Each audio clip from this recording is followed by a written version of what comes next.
issues going on in today's times is the topic of medical marijuana.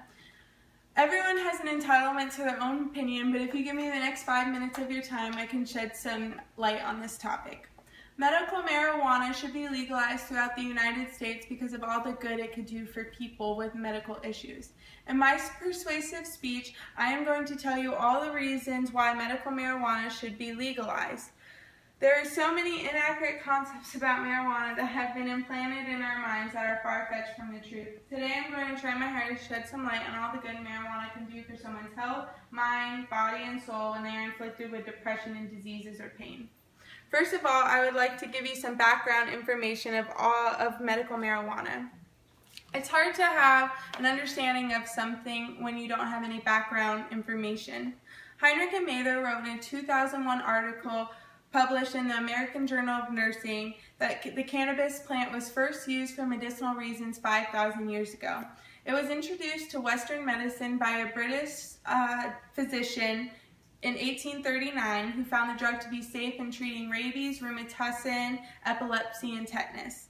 The first extensive study of medicinal marijuana was in 1860 and took place at the Ohio State Medical Facility.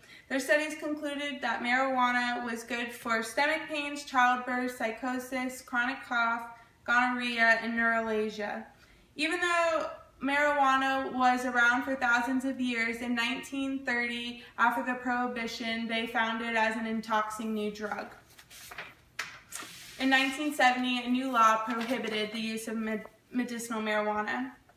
I believe medical marijuana should be legalized throughout the United States because of all the success stories you can hear firsthand from people. For example, Charlotte Figge was 3 months old when she first had her first seizure. Eventually, it moved up to having multiple seizures that lasted 2 to 4 hours every day. When they exhausted every option and tried every type of medicine that was legal, they resorted to medical marijuana. Now that Charlotte is receiving medical marijuana, her seizures are down to 2 or 3 per month, and she is now a healthy, normal 6-year-old that gets to eat, play, walk, and be normal with her twin brother. This is her. Another success story is of Jeanette Boykin, who was diagnosed with breast cancer. Her chemotherapy left her very nauseous and vomiting all the time. When she first tried medical marijuana, she was astounded at how she was able to actually not feel nauseated and keep food down, and she was able to eat more of a nutritious meal that helped with her recovery. When hearing stories like these, I don't understand why it's not legal throughout the United States. Secondly, almost half of the states in America have already legalized medical marijuana. To this date, 24 states have it legal. The other 26 should follow the same path. The 24 states are California, Alaska, Arizona, Nevada, Colorado, Washington, Oregon, DC, Connecticut, Delaware, Hawaii, Illinois, Maine, Maryland, Massachusetts, Michigan, Minnesota, Montana, New Hampshire, New Jersey, New York, New Mexico, Rhode Island, and Vermont. The one hiccup in the system that makes it hard for the state to legalize marijuana is the federal government. Clark wrote in a 2011 article published in the Public Health Policy that the federal government can threaten to prosecute any physician who prescribes marijuana.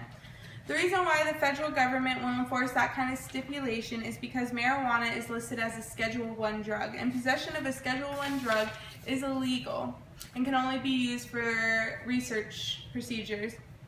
Attempts to make marijuana listed as a Schedule II drug have been shot down by the DEA because Clark wrote in a 2011 article published in the Public Health Policy that there was no scientific evidence showing that marijuana was better than other approved drugs for specific medical conditions. Even though the federal government is against legalization of medical marijuana, that does not stop states and doctors that truly believe in the miracle work that marijuana performs.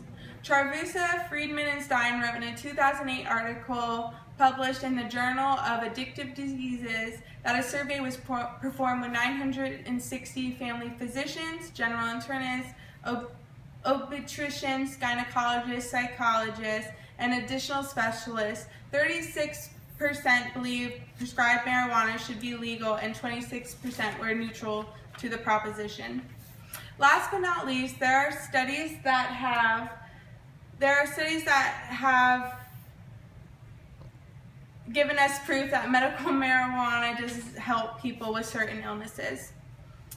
Skidmore, McAfee, Crum, and Glick wrote in a 1998 article published in the American Journal of Nursing that controlled clinical studies have shown marijuana to be effective in treating a variety of problems, including nausea and vomiting, weight loss, multiple sclerosis, asthma, inflammation, and pain. There's also large anecdotal evidence that marijuana is effective in treating depression, anxiety, seizures, migraines, insomnia, and PMS.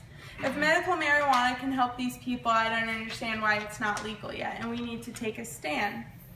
I know what you're thinking, smoking is bad for your health, but medical marijuana does not need to be inhaled. Cannabis can come in pill forms or food, which eliminates the smoke intoxicating your lungs. Dylan Snyder wrote in a 1997 article published in the American Journal of Nursing that marijuana can be absorbed orally in tea or tablet form, by pulmonary inhalation, or paternally. Smoking is by far the most common way to take the drug, and it is 3 times more potent by inhalation than any other way. In conclusion, it's time to take a stand to get medical marijuana legalized throughout the United States. Medical marijuana can help someone's quality of life. It's not fair we can tell someone that they can't take the only thing that can make them feel better. Medical marijuana has been around for 5,000 years, and the testimonials you can listen to from people help with their illness, and not to mention that 24 states have already approved of medical marijuana. It's time as Americans that we take a stand and we get this approved. Who's with me?